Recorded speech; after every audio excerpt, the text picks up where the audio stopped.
Welcome to Extra Takes, hosted by Northland Church Senior Pastor Dr. Joshua Laxton. Join us each week as Pastor Josh reveals the rest of the story behind his sermons. We'll discuss how those who follow Christ can live out a biblical vision for the church in our world today. Well, hello, Northland family and friends. Welcome to another episode of Extra Takes. I'm your co-host, PJ, along with Matt Shiles. And here we are again, another week, another episode of Extra Takes. We're here. You tired yet? No. All right. Am I going to be? Well, I don't know. I mean, we do this every week. Yeah. No, this is fun. Awesome. Yeah. I never quite know what's going to happen, so you keep me on my toes. We just go with it. We do? Yeah. You don't? That's a movie, too, that I actually like, Just Go With It. Is that with Jennifer Aniston? Yeah. Yeah. And Adam Sandler. Oh, I remember that. Yeah. Yeah. It's a fun little cute rom-com. It's a Netflix one? It's sometimes, well, I mean, you know, Netflix cycles. Well, a lot of movies. They like make movies now, though. That's well, they why I make was movies, asking. but they also have like a cycle, so whatever movies come on, they're going to stay there for a certain amount of time. Sure. They'll rotate off. They'll Yeah. probably go on another platform, like you'll see it on Amazon Prime, Right, yeah. and then they'll come back. So Just Go With It is not on there right now. Oh, so you're like a big fan. You're like tracking it. Oh, well, because it's just a movie that I'll put on in the background. That Couples Retreat is something that I put on in the background. What's another one that I will put on the background? Those are really two big ones. Mindless movies. That I you am. can just, yeah. See, there you go. You didn't know that was coming out. I didn't know either. I didn't. So you don't plan these introductions? I don't even look at your questions. So, anywho. It's fun asking a question that you already know the answer to. So you ready to get going? Let's go. All right. So this is Making Sense of Life. What's so special about the Sabbath? We're in Genesis 2. Praise the Lord. Don't make me spit my tea out. 1 through 3. I know. Like 6-7 weeks in, we finally made it to chapter 2. We are going to be picking up steam here shortly. Okay. Because this is Genesis 2, 1 through 3, March 30th and 31st. This whole series, Making Sense of Life, is about life being full of big questions. The main point was the seventh day, the Sabbath, is God's special day given to humans for our satisfaction. You see the SSSS? It's like the SSS minnow. No! Yeah. Oh. 7th day, Sabbath, special day, satisfaction. 4 S's. Yeah. I didn't notice that. Yeah, it's like Wheel of Fortune. Good for you. Look at all those S's. Did that give you some satisfaction? It was just easy. Oh, okay. 7 day, Sabbath, Yeah, nice. special. Yeah. And what's so special about it? Satisfaction. Satisfaction. So you did 5 questions and 5 answers, or questions and answers based on why the Sabbath is so special. So number 1 is, why is the Sabbath day special? Number 2 is, how do we observe the Sabbath? And you talked about rest, R-E-S-T. Anytime there's dots in between, I get nervous because I'm like, oh boy, we're digging in here. I know you get excited about those. Number 3 is, when do we Sabbath? Talked about Old Testament and New Testament principles. We're gonna dig into that. I have a good question for that one. Okay. Number 4, what happens if we don't Sabbath? I like that one because I think we all know that. That's probably the easiest one for us to answer, but really good for us to dig into. And then 5, where do we find the truth Sabbath? Then we ended with this, I'll call it wrap-up application, and you gave an invitation to Jesus, and you gave us these practice prompts, and then these prayer prompts. So I want to spend some time at the end talking about those. Cool. So first off, the first 2 introduction questions. Can you describe this week's message in one word? Sabbath. No, it's got to be something different than that. Why? Rest. Rest, that's good. Satisfaction. Because when you're satisfied, you're at peace. You're at rest. I mean, you can pick or choose. I like satisfaction. Because you can't get no satisfaction. Wow. It helps to get a little bit more under the surface of what we're trying to get at. Sabbath means that you're satisfied. That's where that probably would be the best word, is that That's good. Sabbath is this satisfaction that you truly are able to rest. There's this contentment. And I was really trying to stress that throughout, because when you rest under the rule and reign of God, that means you are fully satisfied in God. And I thought about this afterwards, is that this idea that Israel was given this one day was representative of their entire life. Yeah. It was representative of the other 6 days. So if they couldn't even give God one of what he told them, they're definitely not giving God the other 6 days. Yeah. Because again, it was this sign of this unique relationship that, and so satisfaction, contentment, fulfillment in God, awesome. And his rule, his reign. I like it. And what's your biggest takeaway from this week's message? My biggest takeaway is I know that I struggle with Sabbath, and on a couple of different fronts. But a big one was that I do a lot of study, do a lot of reading, do a lot of listening, because I'm constantly want to learn. I'm constantly wanting to kind of get ahead and prepare and all of that. And I need to make sure I have at least one day where I am unplugging, where I'm not learning for my vocation. Like I can learn for my edification. That's fine. But I know that there's definite seasons where I don't unplug the way I should, which I do. I do get worn out, and I can tell. I know. So that's where I've lost count in kind of the 20 years I've been, and it's been even more than 20 years, because I'm 42. I started when I was 17, so there you go. That's what, 25 years. 25 years of working in the church world. I've lost complete count.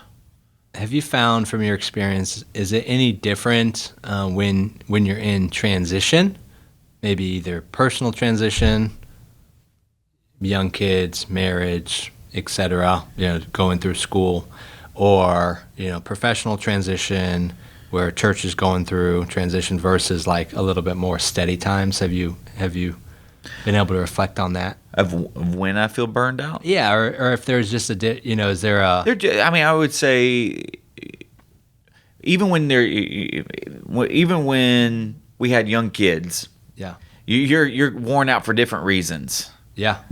And so even if you get margin, here's the thing about our culture: if we have margin, we tend to fill it with stuff. There's always right. So always that's where it's just, and it's also depending on how you're wired, because there's a difference between resting and let's just say working hard versus being lazy, versus working hard and being able to unplug for that day and to get rest. So I think what I was getting at there was, even in the steady, calm times, I think it can be a challenge for us. But certainly in transitions, which we are still in now, I think it's just magnified. Yeah. Right. Yeah. I think it's even, it may be even harder to do that, and I think the consequences of not are probably even greater. Yeah, I would agree. Yeah. So good. So I like those questions. We're going to keep them. All right. Sounds good. Until we change them. All right. So let's get to this first question that you asked and answered. Why is the Sabbath day special? You talked about this principle. The original design of the Sabbath was for all of creation to rest in the rule and reign of their cosmic king. Why was that so important for us to understand this in terms of Genesis being a temple text, the first couple chapters, and just this idea of where Sabbath fits into that? Here's what I know. Growing up in the church, never heard this. Now, again, I'm not the one. I'm not the original creator of this.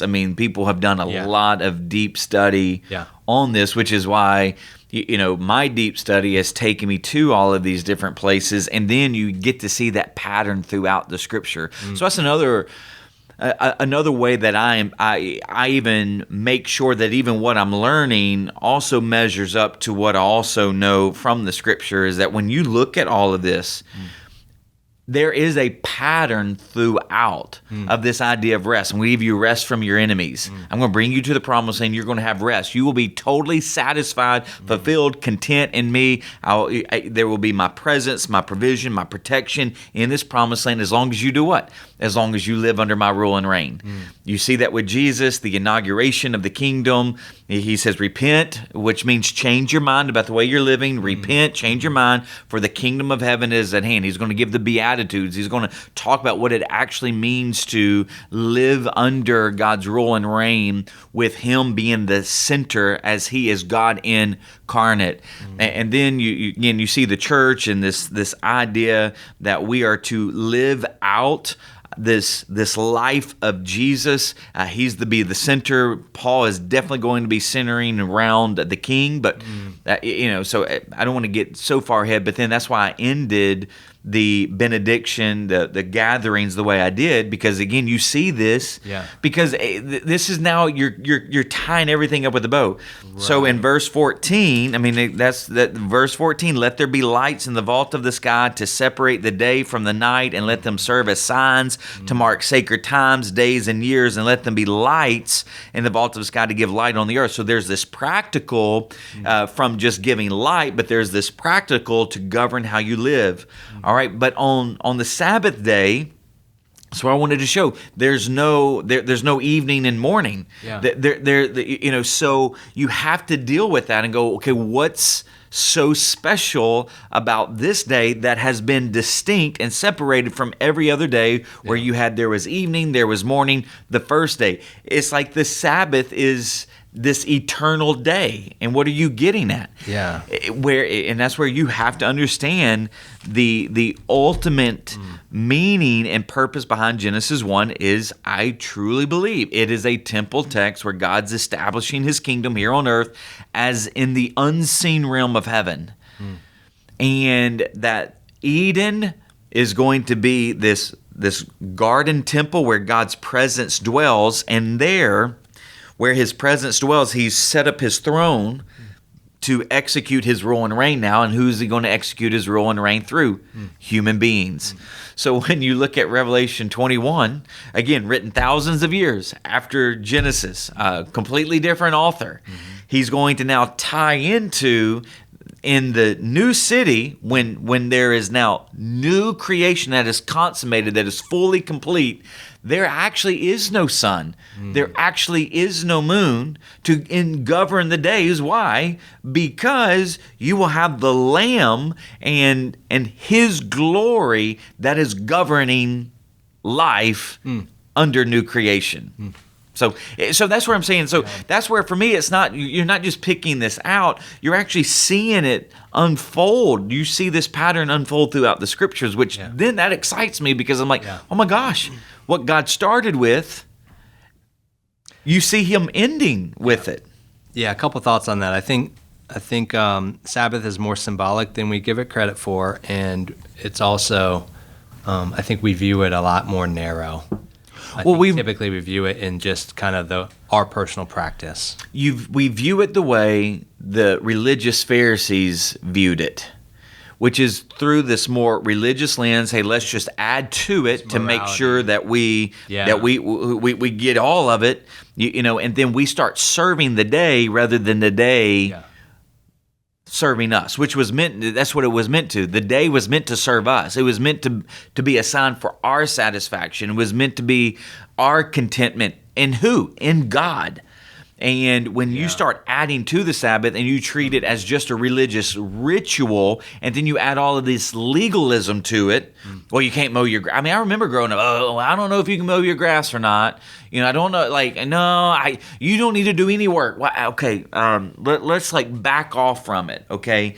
And let's get to the heart of it. And then I do think that you have to see it from the shift that happened from the Old Testament to the New Testament. But yeah, I think that's where it's been easier for us to relapse back into what Israel did under kind of more of a religious regime, that you got to do all of these things to try to earn grace.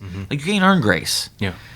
But that's where I think we have kind of lived in the last few, at least since I've been more familiar with the church's teaching in this regard. I mean, I had a couple people come out, like we have some, I call them trolls online, that they just so legalistic about Sabbath being Saturday, and I'm like, you just completely miss. I mean, you just completely miss. And it's funny is because I'm like, did you not listen to anything that I said? Because I actually made the biblical argument. Now, you don't have to agree with it, but don't act like I don't know what I'm talking about. Yeah, you addressed that. Yeah. I missed those comments. So let's look at that second question. How do we observe the Sabbath? And you talked about rest. I want to specifically look at T, but R was rest, renew the body holistically. E, enjoy creation recreationally and relationally. S, seek the Lord spiritually and corporately. And then T, tell others of our King missionally. So a question I had about T, are you saying that their Sabbath observance there's kind of three options here. Was it a witness in and of itself? Right, this T, or were you saying that it was a day for them to actually go and do the witnessing, the actual proclamation, or was it more, are you saying a day for them to be reminded, renewed, and refreshed so that, hey, throughout the week they can kind of, get to this point where they can be refreshed to then tell others? Yeah, so the idea of tell the world missionally is that idea of a sign. This will be a sign between you and me. Okay. So if they would observe the Sabbath, the principle and the practice. So the principle and the practice. Mm-hmm. So not only embrace the principle but practice Actually it. Do it. Yeah. They would have been telling the world of another king and kingdom through their witness. Through the way that they would govern their life. Now, one of the things that I looked at is you did have other civilizations at that time. They would have sacred days and where they would not do work.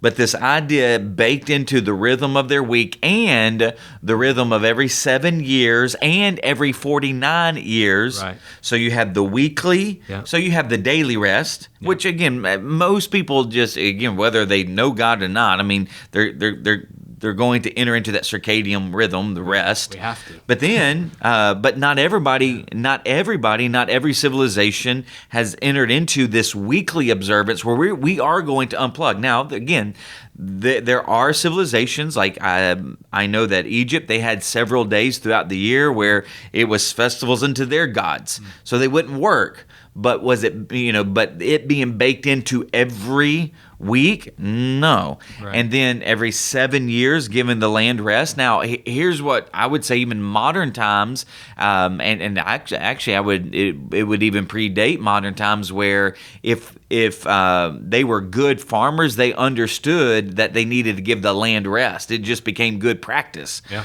But then the idea of every 7 times 7 years, that's 49. So that's where and then that 50th year. But every 7 times 7, this 49th year is the year of Jubilee, where we're going to reset everything. Mm-hmm. So there's there's the restoration of property loss. Like there is this year of freedom and Jubilee, and where this complete renewal and restoration of anything that had gone bad in the previous generation.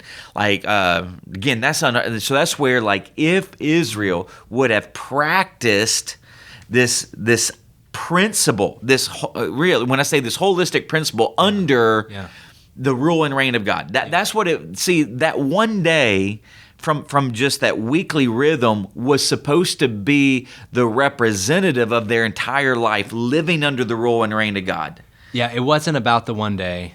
But the one day was representative of everything, important. Right? So if you couldn't even, and that's the thing, if you couldn't even listen to this one day, you ain't listening to the other things that I'm telling you to do. You're not doing it for a whole year. Yeah, you're not a compelling witness to the nations. Yeah. So when other nations would, again, we don't necessarily have record of this. Now, we do have record of, other nations coming to know the Lord.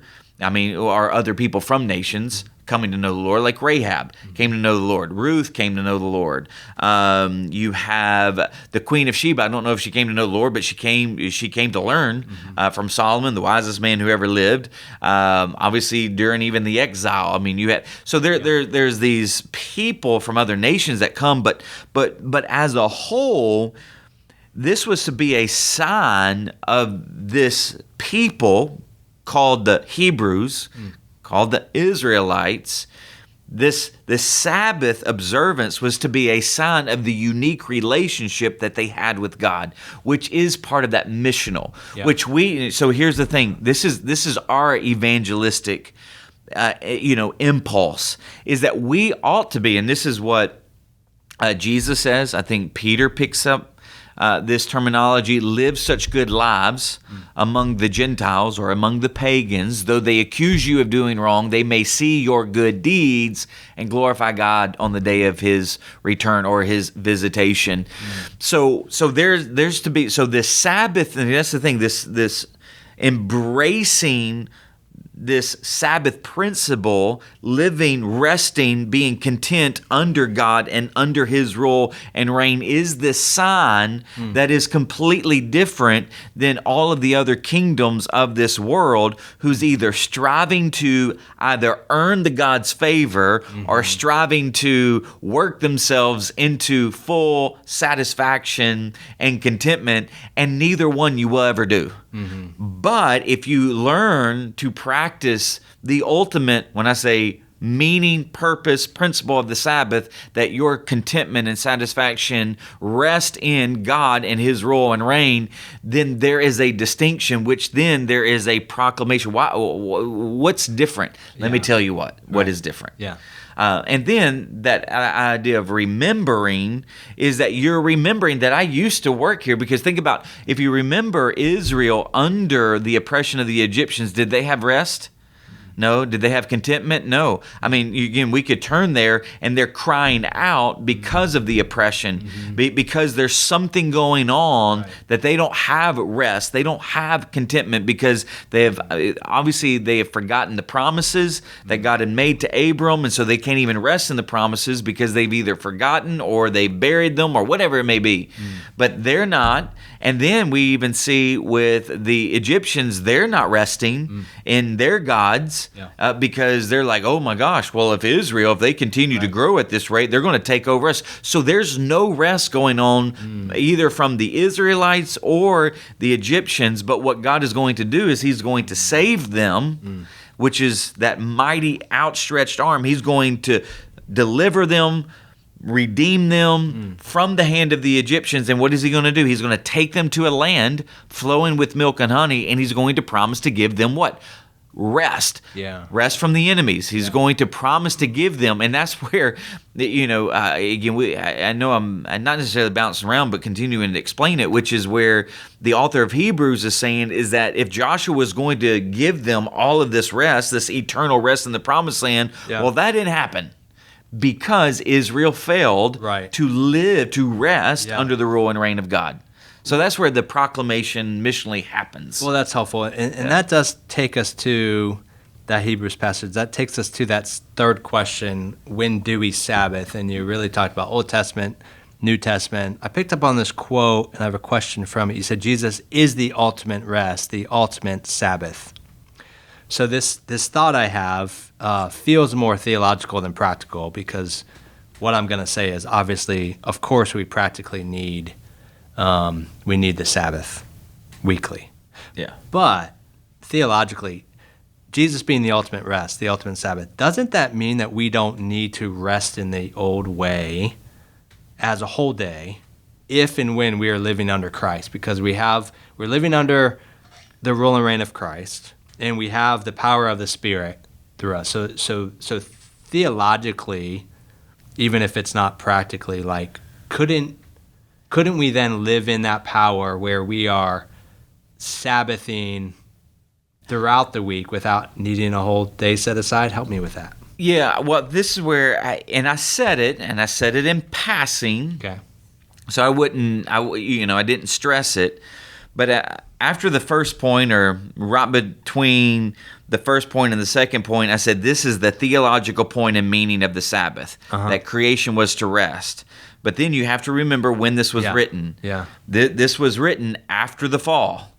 So it's going to take on a very practical point and application, because now you have to understand that prior to Adam and Eve sinning, rebelling, they would have never grown tired or weary. Just think about it. So God doesn't grow tired and weary. He's not resting because he needs to. Yeah. And so because sin entered the world, there's this flaw in us. There's this imperfection in us because of sin and rebellion.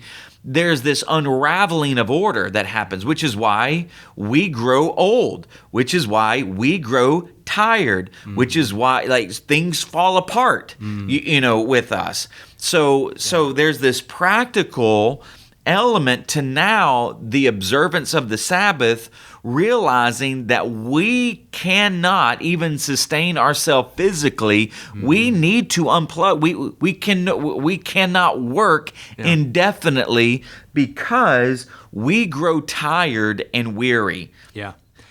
Well, and does that make sense? Well, it does. Yeah. That feels more practical, but I think what it feels like is this already and not yet, where although Jesus is the ultimate rest, and I think the Hebrews passage is kind of pointing to that ultimate rest that we will have in him. But what you've helped to unpack is both the practical nature of, hey, we need this weekly, but then the larger picture of symbolically why this is important for us. And then culturally, I mean, I think it's an incredible missional opportunity, witness-wise. If we're doing this, right, even if we're living in the power of the Spirit, and maybe through His Spirit, we don't feel like we're having to rest as thoroughly as we used to because of His power, we still have an opportunity to show the world, hey, there is a new way, there is a better way, and this is the point of what Jesus has and is continuing to set up. Well, yeah, I mean, here's another thing that you could go to. You can go to the Gospels. You can look at Jesus's pattern. Okay. So obviously we know that he observed the Sabbath in a way that Israel would have, with the exception of them making the Sabbath what it should have never been. That's why I started out with Jesus is Lord of the Sabbath. Yeah, he pushed against the Pharisees when they made it. Yeah, about so but he's going to observe the original for Israel, right? The covenant stipulations of Israel. Yeah. Another thing that we see is that he rested. He took naps. So he's going to retreat. He's going to unplug. He's going to go get away with the Lord. So there's some patterns right there that I think that he has at least given us some examples of various ways that we can nap, that we can unplug, we can get away. We need to have those moments of sacred assembly. I mean, again, he's practicing those things. Now, in the new city, under new creation, what will it be like? I don't know. I mean, we just get a glimpse of that end time. Yeah. In chapter 21, 22. But here's what we do know. Again, there's no sun, no moon. Yeah. So what will days look like there? I don't know. Yeah. Will we have a day where I don't know. But it does seem to imply, though, that it will be different than living in a fallen world. Behold, I make all things new. Okay, so it's pre-fall. It's post-fall. Right, but in this new city, I mean, so it's a garden city, is what theologians talk about. Yeah. Because you cannot. And here's the thing: I know, we cannot fathom what life in that city will look like. Yeah. But it will operate under the rule and reign of our Creator King, who who actually sits on a throne in the center of that city, that the epicenter of his glory will be in the center of that city, and that his glory will, we can't even, we can't even fathom. So are you describing shalom? Well, so shalom, this total peace. So this is where shalom and Sabbath, they're two different, but you could almost probably say, I've never even, but they're almost two sides of the same coin. Because when there's total flourishing, you are at total rest. Right. When there's peace, total rest. When there's total rest, there's like what you're describing. There's this perpetual rest. Because there's this total flourishing under the rule and reign of God. So that's where I'm saying they're two separate things, but two sides of the same coin. Like I would say, discipleship and evangelism are two sides of the coin of mission. Yeah. Interesting. I never thought of it that way. I never thought of those two terms interconnected in that way. But that's where, going back to the when do we Sabbath, so that's where we observe the principle of the Sabbath with no specific a day attached to it, meaning that under the new covenant, Jesus is going, this is the day right here. Now, under the old covenant, yes, they had a day. The seventh day was their Sabbath. Now, here's where, okay, I really wanted to make sure I kind of clarify this, and I want to go a little bit, kind of deeper. So when you look at Exodus, chapter 20, that's where you find the 10 Commandments. Yep. Okay, so the question that people will have is, okay, so when Jesus comes on the scene, does he do away with the law? Okay, well, he does do away with this. So the law was broken down into three big categories: the moral law, the civil law, the ceremonial law. So the ceremonial law had everything to do with around the temple system. So Jesus fulfills all of the laws relating to the ceremonial laws that we no longer, this is what Paul says in Colossians and in other places, we no longer have to do the ceremonial law of giving sacrifices to cover our sin. No, Jesus did that once and for all. Now this is, this is where I probably ought to map out, these types of things, because there's so much here. Okay, so ceremonial law has been wrapped up into the once and for all sacrifice of Jesus, who is the Lamb of God slain before the foundation of the world. So we no longer have to come to a temple and to give sacrifices. Now, one of the things that they did do in a ceremonial sense is that they came to the temple and they gave their offerings and they gave their first fruit. So now, what were they giving? They were giving, they went to work, and I'm actually going to be talking about this coming week in terms of when I talk about work. Okay. So they would work, and then they would take the first fruits of their harvest, and they would come and they would give their first fruits. They would even give drink offerings. So they would take their wine and they would come and pour it out as a drink offering. What were they doing? They were signifying, this is what that tithe and that offering that they gave. See, they no longer had to practice. We no longer have to practice Yom Kippur. We no longer have to practice the Day of Atonement, because Jesus has given his life once and for all, that we no longer have to give sacrifices to cover our sin. Jesus did that.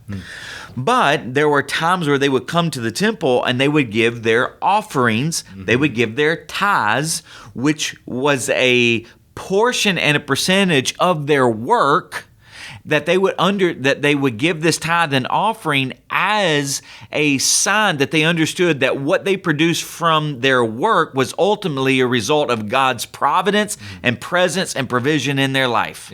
Okay? So we still do that. Now, and this is where I teach that it's not a percentage, it is a proportion. We actually read that passage, 1 Corinthians 16. And so this is where we read it in the on the fourth point of that third question. When do we Sabbath? Yeah. Because on the first day of the week, each one of you should set aside a sum of money in keeping with your income, saving it up so that when I come, no collections will have to be made. But Paul, he talks about proportion giving or proportionate giving, and the proportion that you set aside from your work actually ought to be generous. Now, here's how we would define generous. It ought to cost you something. For Israel, when they gave 10%, actually they gave even, some scholars believe that they gave somewhere between 20 to 33% of their work, because they were an agrarian society, a farming society. So they would give somewhere between 20 and 33% of what they had harvested from that year. They would have given that away to either the Lord or to the poor. Yeah. Okay. So I mean that's generous. So again, you have to decide. Let the Spirit speak to you, because we're not driven by legalism. We're driven by the law of Christ. What's the law of Christ? To love the Lord your God with all your heart, soul, mind, and strength, and to love your neighbor as yourself. So we're driven by the law of Christ, and so that's an element of the even ceremonial laws that are still intact, because they're not ceremonial in the sense that Israel observed them. They're actually rooted in how human beings were to relate to God. I'm going to give you an example. Okay. So here's a trivia question for you. Where do we see God receive someone's offering and reject someone's offering? Way before the law. Oh my goodness. Had to do before the law. Let me help you out. Help me out. Where are we at? Genesis 4. Genesis 4. Cain and Abel. So, right? So what we see is now Abel kept flocks and Cain worked the soil. In the course of time, Cain brought some of the fruits of the soil as an offering to the Lord, and Abel also brought an offering, fat portions from some of the firstborn of his flock. The Lord looked with favor on Abel and his offering, but on Cain and his offering he did not look with favor. So Cain was very angry and his face was downcast. So, I mean, this is like not too long after the fall, you have this offering, because this offering, again, it's very similar to the Sabbath principle. The Sabbath was this day set aside to show you that you do live under the rule and reign of God, that you're going to do what he says. It's about control. Okay. Yeah. It's about remembering who the boss is. Remembering who's in charge. And so when you and I give an offering back to the Lord, it's supposed to be a reminder of who's in charge, of who really is the source of good, who really is the source of your provision, who really is the source of your income, of your produce, of your productivity. And that's how we should look at the Sabbath. And that's how we ought to look at the Sabbath. Okay, so, and then with the civil law, again, when you wrap up even the civil law of how they were to treat the foreigner, how they were to treat one another, how they were to conduct business. Okay, so in a sense, Jesus has absorbed all of those laws, but that's where in his absorption of the 613 laws, it's not that we don't live by law, we actually live by Christ. And that law is the law of love. So how should we treat the stranger and the sojourner? The way Jesus would treat him or her. How do we treat the orphan? How do we treat the outcast? How do we treat the widow? The same way.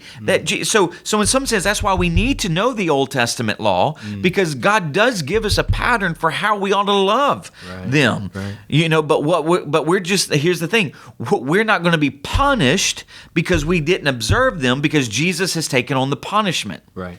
Okay. So that's where when you look at the Ten Commandments, that's where you can wrap up all of those Ten Commandments in the fact that the first portion is directed vertically of how you ought to relate to God, including the Sabbath, and the latter half is how you ought to relate to one another. And then the civil and the ceremonial laws are actually unpacking, even in a deeper way, how you ought to civil, how you ought to relate to one another, and then ceremonial, how you ought to relate to God.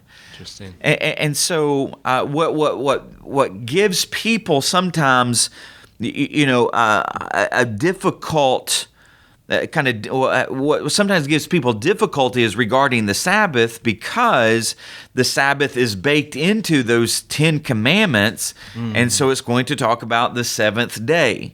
But this is where you have to understand. That's why you got to go all the way back to Genesis 1 to understand, and Genesis 1 and 2, to understand the meaning and the purpose of the Sabbath, to understand what Jesus says of the Sabbath, and to understand what is unfolding at new creation. And then you put them all together. This is what we call hermeneutics. We're letting the Bible interpret the Bible. And so we're going to put them all together to formulate, how do we observe the Sabbath today? And that's where you would come away with, is that when you look at the Old Testament, the Gospels, this transitional period where Jesus has inaugurated the kingdom, and through his death and resurrection, he has ushered in new creation. So now we're trying to understand, okay, what is the Sabbath under this new covenant?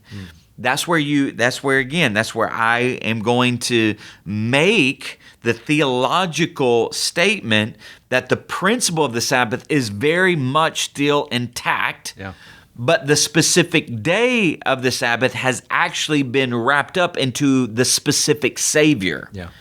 And that we still need physical rest, we still can enjoy creation, we still need to seek the Lord spiritually and corporately.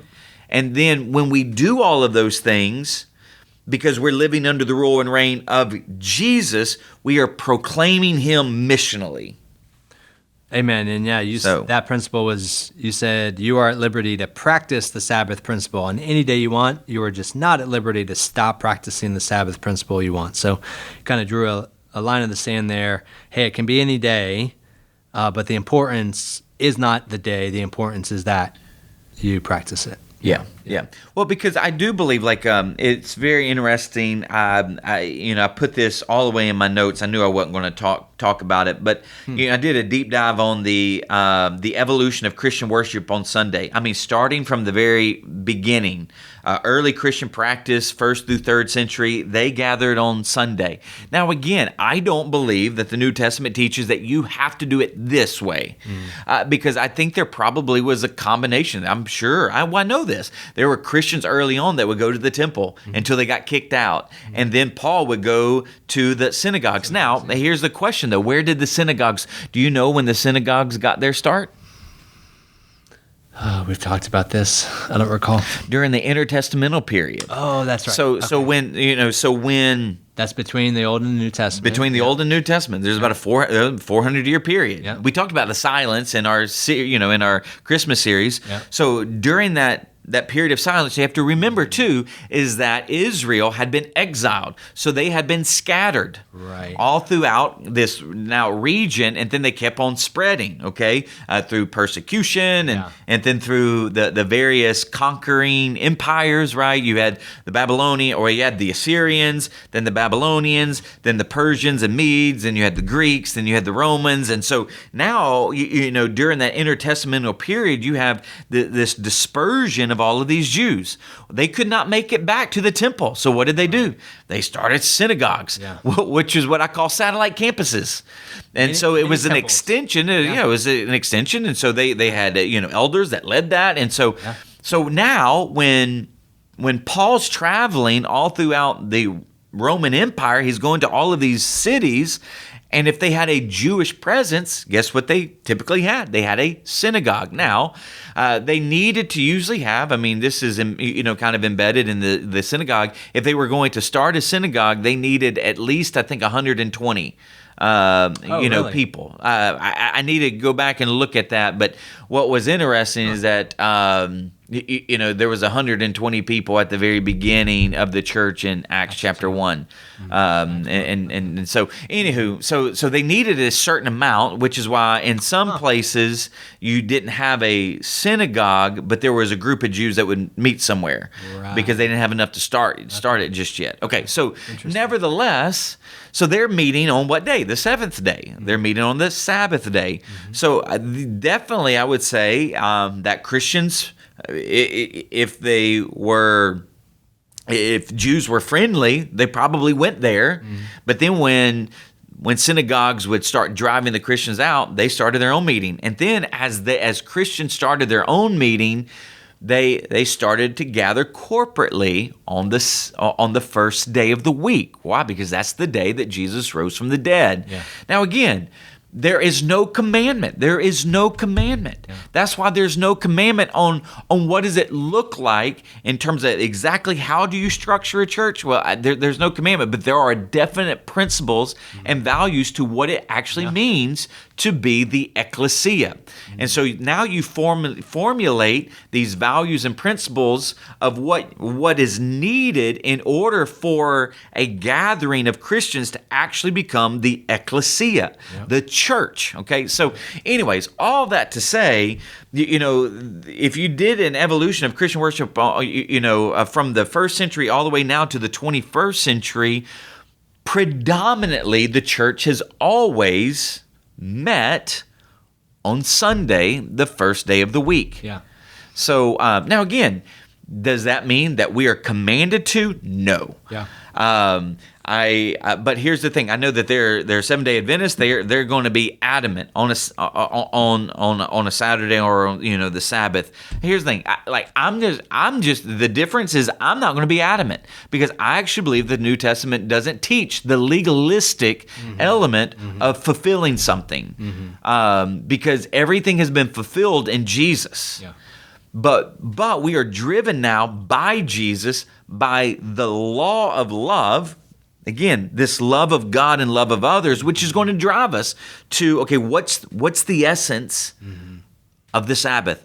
What's the essence of the tithe, of the offering, right? So now you're driven, ooh, this is so good. You're driven to the heart of what it meant, not the legalistic practice of doing it. Yeah. Yeah. Does that make sense? Yeah. I think asking that question, what's the essence, is very, very helpful because without doing that, like you said, without driving to the heart, where we may find ourselves is actually in the same place that the Pharisees found themselves when Jesus was pushing against it. Yeah. Yes. Which is not where we want to be. No. Okay, so that was question 3. Let's look at question 4. Yep. What happens if we don't Sabbath? We die. We do. I mean, and one of the cool things, and this is things in our life die. Well, this was a good takeaway for me as I was, now I didn't get this from, when I say I didn't get this from anybody, this is, again, deep study on my own. Now, again, there are certain concepts that over the years that I've learned, and then I just do a deeper dive in it and make connections and all of this. But I looked at those 3 places of where you actually see Israel or an individual break Sabbath. So that's where the manna, that's where this man, he's gathering wood, and then with Israel and God going to put them in exile for 70 years. And he's going to get his Sabbath. He's going to get his Sabbath years back. Yeah. So now when you look at each of these, and again, you keep the meaning, you keep the essence of the Sabbath intact. Right. What are they doing? They're saying to God, we don't believe you. We don't trust you. We're not resting in what you told us. We're going to go out and try to pick manna our own self. We're going to go out and collect wood our own self. We don't care. Here's the thing. We don't care what you said. We don't care about your commandments. We're going to do what we want to do, when we want to do it, how we want to do it. What are they doing? They are rejecting the rule and reign of God, and they are striving on the day where God told them to cease striving and rest. So, and each one of those situations, what did they experience? They experienced emptiness, they experienced death, and they experienced exile. So here's the running, I'm telling you, this is the running theological point of all of the Bible. If you are one of those people that says, I don't care what you say, Cosmic King. I do not care what you say, Jesus. I know that you've told me this, but I don't care. I'm going to do what I want to do, when I want to do it, however I want to do it. Let me tell you what you will always experience, and then you will eventually experience the ultimate exile of all eternity. You will not be in the new city, and you will live forever and ever separated, kicked out of the presence of God. That is the meaning of that. That is the essence of the Sabbath, is if you want to live your own life, do your own thing, whenever you want to do it, you will always find yourself at some point empty, or you will find yourself dead, and you will find yourself exiled from God. That's what we see there. It's a rehashing of what happened in the garden. In Israel. Yeah. And what's going to happen in Revelation. Yeah. Is that they will be cast into the lake of fire. Now, is it going to be a literal lake of fire? No. It's not going to be but it will be complete separation from the glory and the presence, the provision, the peace, the shalom, the rule and reign of God. So so that's where I want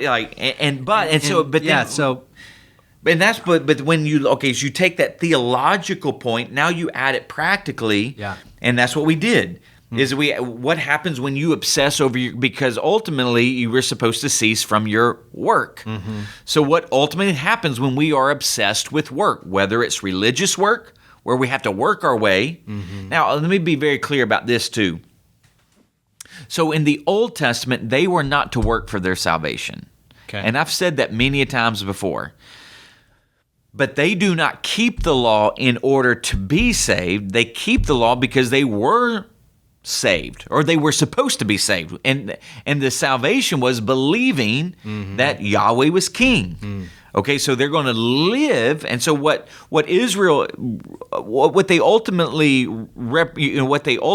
reflect in their disobedience is that they never trusted God.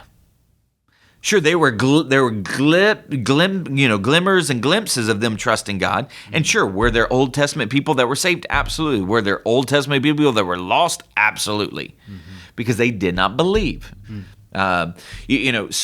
So I want to be very clear that Old Testament saints were saved the same way New Testament saints were, in the fact that they had to believe, they had to have faith and confidence in Yahweh, and it was credit to them as righteousness. And if that was the case, then they would follow the law, even though they couldn't follow it perfectly, which is why I did say that the law was supposed to be, and this is what Paul teaches in Galatians, Paul taught that the law, the Old Testament law, was to be a school teacher, was supposed to be a tutor that was pointing to their need for a Messiah to come to actually deal with their stubborn, hard, unfaithful hearts. Yeah.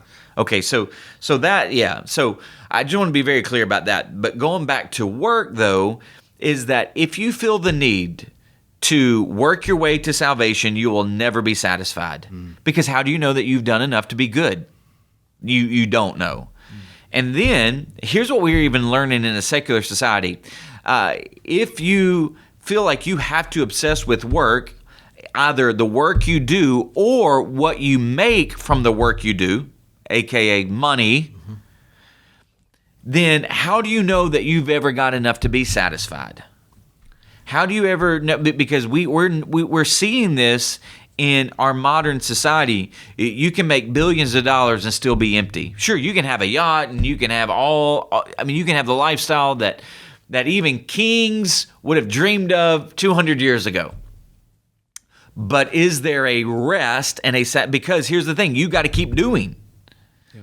Okay, so this is what we know. If you live where you constantly have to work, you will work yourself to death in some area of your life, whether it's physical, whether it's relational, whether it is vocational. And so that's what I wanted. Certainly that's what I wanted to spiritual. stress. Yeah, Or spiritual. certainly Yeah, it was spiritual. Yeah. And that's where probably if I had to do it over again, I would have put the principle up on the screen. When you fail to Sabbath, you eventually run out of sustenance. You run out of that which you are to live on. Yeah. Because you eat yourself. You actually eat yourself to death from the inside out. Yeah. Yeah, I think that's strong. That idea of the concept of sustenance is a helpful visual. Yeah. All right, so let's look at there's so much there in question 4. Yeah, but we can get that to it off the practice prompts. Okay. Yeah, so let's look at question 5. Where do we find the true Sabbath? And where we find the true Sabbath is in Matthew 11, 28 through 30. This is a passage that I have wrestled with through the years. So I'd love some help with this. What does this realistically look like today? Because the yoke is easy. He's like, I'm going to take all the pressure off. And sometimes the Christian life feels anything but that. So it's I've had a hard time squaring that passage or resting in that passage, resting in the truth of that passage with the ongoing, struggle of what is the daily Christian life. An image probably that would resonate more with us versus an oxen and a yoke would be tug of war. Okay. Yeah. All right. So you got two teams. Yeah. Or kind of two sides. Yeah. So imagine having a team of the world's strongest men on your side. Yeah. Okay. And then just an ordinary team comprised of just average people. Yeah. But you're on the team with the world's strongest men, okay? How much you really pulling? Not much. That happens sometimes when you're moving, and you got like 4 people picking up a couch. Yep. And you're like, sometimes whatever reason you're on the heavy end, and sometimes you're not really doing Jesus says, "I've done the heavy lifting." You ain't got to do the heavy lifting. So your hands on it, you're there, but you realize that this isn't wearing you out. For my yoke is easy and it's light. It is because I've taken your punishment. You ain't got to. You don't have to perform. I've taken your punishment. Yeah. And then I love you, but I love you too much to leave you like that. Mm-hmm. And so I'm going to give you my spirit, and my spirit's going to do the work with you and for you. Mm-hmm. So I'm putting my nature in you, right? And so this is where now, and this is how are you more conformed to Jesus? You're more restful in Him. So with more satisfaction. I really think that idea of satisfaction is so helpful because this idea of rest, we have all sorts of maybe a love-hate relationship with that, the connotation that comes with rest. Because maybe we just think nap or sleep. Right. No, right? yeah. This idea of satisfaction. Fulfillment, contentment. That's why, the reason why you can be long-suffering with your boneheaded husband. Let's just say he's just boneheaded, but let's just say you're not really happy, in your marriage with him, but he's not doing anything to when I say cheat on you, abuse you, but you're just not happy. Oh, here's what I mean. Again, your happiness and your contentment is found in Jesus, not in a slob of a husband. Now, I would say you probably shouldn't have married him. Maybe he wasn't 10 years ago. I don't know. But your contentment, your rest, your satisfaction is not found in whether you have a little bit of money or whether you have a lot of money. It's found in the fact that Jesus loves you. He's died for you. He's given you His life. He's put His Spirit in you. And so you live under His rule and reign. You do life differently. And I'm going to rest. I'm going to be content in that, even though it might be hard. He will do the heavy lifting. Yeah. Okay, so that's that part of that tug of war. Sure, staying in that marriage is hard, but let him do the heavy lifting. Sure. Okay, Yeah. now again, I'm not telling you to stay in a marriage if you're being abused or, he's, cheating on you and he's breaking the covenant. Like, you know what I'm saying? That's what I'm not saying. Okay, but let's just say you're in a job that, man, I just don't make a lot of money. Okay, is the contentment in your life, is the rest in your life, whether you make a little bit of money or a lot of money? It shouldn't be in either. Right. And so the reason why you can be content in all things, Paul talks about this in Philippians, the reason why you can be content in all things, because you are content under the rule and reign of God, whether you have a lot, whether you have a little. So I'm not driven by that pressure to make a lot. Yeah. Or being driven by the pressure, I got to make more because I don't have a lot. So that's the essence of rest. That's the essence of Sabbath. That's the essence of contentment and satisfaction. And Jesus says, if you feel like that you've got to do all of these things in order to be at rest, you will always find yourself weary. Yeah. But what I'm going to do is I've done all of the heavy lifting for you, and in this life that I give you, I'm still going to do all the heavy lifting, even though it's difficult, and I'll get you through it. And that's what it means to live under the rule and reign of God. Because when you live under the rule and reign of God in the already but not yet, and what I mean by that, it's already here, but we're still undergoing construction. Again, going back to creation, 6 days to create. So we're just in the beginning, mid-stage probably, of the undergoing of new creation. Yeah. So that means the forces of evil, the forces of Satan, the world, and the flesh, they still act in opposition of new creation. So that's going to make life still difficult. But Jesus says, listen, if you rest in me, I'm going to do that heavy lifting. Listen, I'm going to do the tug of war for you. You've won. But rest in me. And even though it feels difficult, even though you feel the burn because you're still pulling with me, listen, I'm going to win, but you've got to trust me in this, even though it's hard, difficult, might be painful, might be filled with suffering. You need to trust me. Find your contentment and satisfaction in my rule and reign and in the life that I've called you to, because that's where you're going to find contentment. That's where you're going to find rest. That's where you're going to find satisfaction. That was what Sabbath was all about.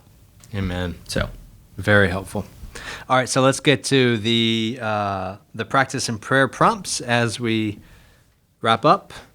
Let me read a couple of these. So, practice prompts. You encourage us, choose a day that you'll practice the principle of the Sabbath, and then commit to honoring it and actually doing it. Trusting Jesus to multiply and magnify the gap of rest by his provision. You asked the question, how can you lead your business to practice the principle of Sabbath? How can you lead your employees to practice the principle of Sabbath? Do you need to find another company to work for? Do you need to cut back on recreational sporting activities? And then rest every area of your life in and under the rule and reign of Jesus. That's time, that's family, finances, work, all of it. And then you gave us these prayer prompts, prayer of repentance, prayer of surrender, and prayer of renewal. So talk about that, because actually something we didn't get to, but I was sitting at the 9. I'm not sure how it was at the 11, but man, at the beginning of the sermon, you got after it, like quick. Like you got into the main point and we were just like rolling, like no fun icebreaker. I was like, I got to get through it. You just like, but then it felt like you, as the sermon went and you were kind of leading to, instead of ramping up, it's like you were ramping down into this moment of rest. That's kind of how it felt. Yeah. Where there was very much this need for, right, to give us a little bit of space going into our week to just practice that a little bit, and then obviously those questions and those prayer prompts were helpful. So just reflect on that time. Well, it's funny. I think it meant a lot to people. I really have heard a lot of good feedback in terms I needed that. I think that's where a lot of us live. We live tired. But I had one person say, man, that was the that was how did they put it? Like the least legalistic teaching on Sabbath that I've ever heard in a good way. And I'm like, well, great. Jesus is not legalistic. I really believe that. And then the other part is like somebody came up to me and said, I'm a real estate agent. I own this. And what if could I break Sabbath up? And so I'm like, well, listen, I don't want to get technical. I mean, I don't want to get technical and in some sense drill down into the specifics, because I think, again, you need to honor the essence of the Sabbath. And so I did say that, again, I don't think there's the stickler where you cannot observe the corporate gathering and then go to work later on that day, but you need a day where you don't work. So and that's where I'm like, I'm not going to sit here and go, well, no, you need to make sure that you don't work and go to corporate worship on the same day. I don't want to get into the law of legalism, but I do believe that, if this person, owns two businesses, works as a real estate agent, they need to have one day where they cease doing any of that work. And now if they got to, go to corporate worship on Saturday evening or Sunday, and then they got to go sell a house on that day, that's fine. But as long as they have a day where they're not doing any of their career, vocational work. Right. Yeah. Yeah, interesting. I actually talked to a realtor as well, and we were kind of talking through it. And she was saying, yeah, this message was for me. Yeah. And she said, I wasn't here last week, but what that's looked like for me practically, and when I'm trying to guard that day, she goes, I no longer do open houses on Sundays. I'll do open houses on Saturdays, but not on Sundays.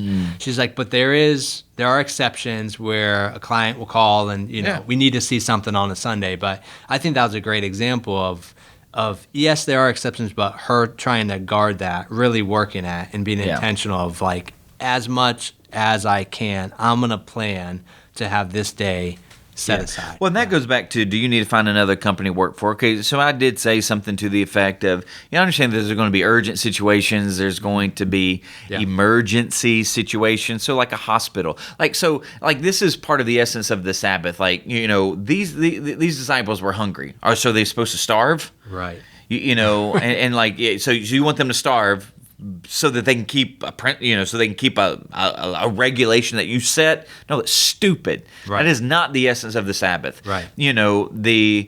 So what person, if their donkey falls in a hole, isn't going to go to work to get them? So yes, there are things in society like police men and women and firemen and women and hospital.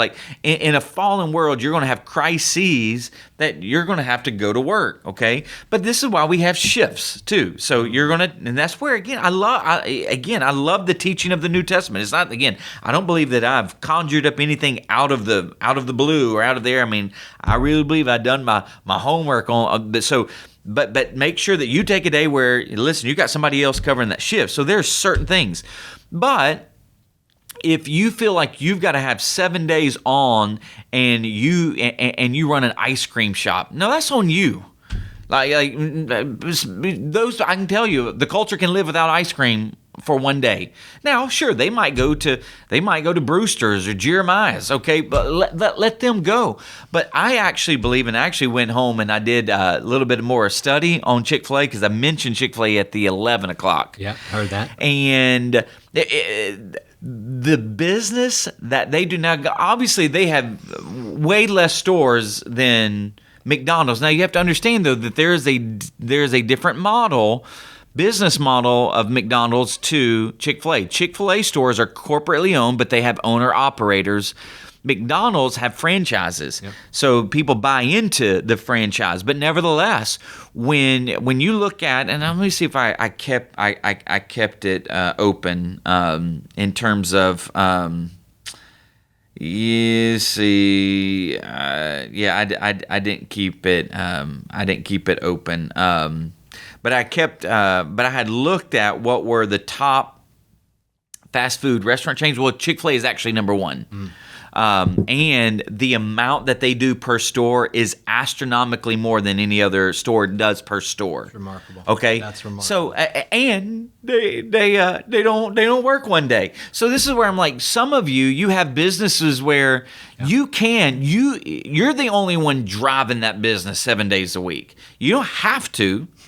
Like, so don't be driven by the culture there. Okay, so I just want you to I really do want Christians to, because again, this is a sign of the rule and reign of God. Yeah. Like, I'm going to trust God to supernaturally provide in the 6 days what humans hope to accomplish in 7 days. And if you just put God to I say, like, put God to the test about that. It's remarkable. So. Great place to end. Anything else before we wrap up? No, that's how I would end. So let's live under. This is the element. This is how. Let's live satisfied lives that can only be if we live under the rule and reign of God. Is that we truly will be satisfied because our true contentment, rest will be in Him. So with that, Northland family and friends, thank you so much for tuning in to another episode of Extra Takes. Until next week, blessings. Thanks for listening to Extra Takes. Be sure to follow us on Spotify and Apple Podcasts so you won't miss a single episode.